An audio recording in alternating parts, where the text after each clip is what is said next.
আমি আপনাদের বলে রাখি, নারায়ণপুরের মাটি শক্ত মাটি। এখানকার নেতৃত্বরা যেভাবে নেতৃত্ব দিয়ে নারায়ণপুর অঞ্চলকে সংগঠিত করেছেন, আগামী দিনে আপনাদের লড়াই এখানকার যুব সম্প্রদায়ের, এখানকার ছাত্র সম্প্রদায়ের, এখানকার মা বোনদের, এখানকার মানুষের বেঁচে থাকার জন্য এই হিরোইনদের বিরুদ্ধে লড়াই করে আগামী নির্বাচনে আগামী দিনে যাতে পার্টির কোনো জায়গায় না থাকতে পারে তার দায়িত্ব আপনাদের নিতে হবে।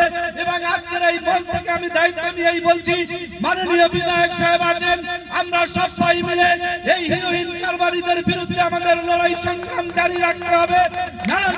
নারায়ণপুরের প্রত্যেকটা মানুষ যে লড়াই সংগ্রাম আপনারা জারি রেখেছেন, আগামী দিনে আপনাদের লড়াই জারি রেখে এই নারায়ণপুরের মাটিকে আপনারা পবিত্র মাটিতে পরিণত করবেন। এবং আগামী 2026-এর নির্বাচনে বাংলার মাটিতে বা ক্যানিং পূর্ব পশ্চিম ক্যানিং এর মাটিতে যেখান থেকে নির্বাচিত হবে, এই নারায়ণপুর অঞ্চল থেকে প্রায় 20,000-এরও বেশি ভোটে লিড দিয়ে মমতা বন্দ্যোপাধ্যায় এবং অভিষেক বন্দ্যোপাধ্যায় এবং আমাদের প্রিয় নেতা শওকত মোল্লার হাতকে শক্ত করবেন। সবাইকে আরেকবার ধন্যবাদ এবং অভিনন্দন জানিয়ে আমি আমার সংক্ষিপ্ত বক্তব্য শেষ করছি। জয় হিন্দ, বন্দে মাতরম। তৃণমূল কংগ্রেস জিন্দাবাদ, মমতা বন্দ্যোপাধ্যায় জিন্দাবাদ এবং আমাদের সকলের প্রিয় নেতা শওকত মোল্লা জিন্দাবাদ। ধন্যবাদ সবাইকে।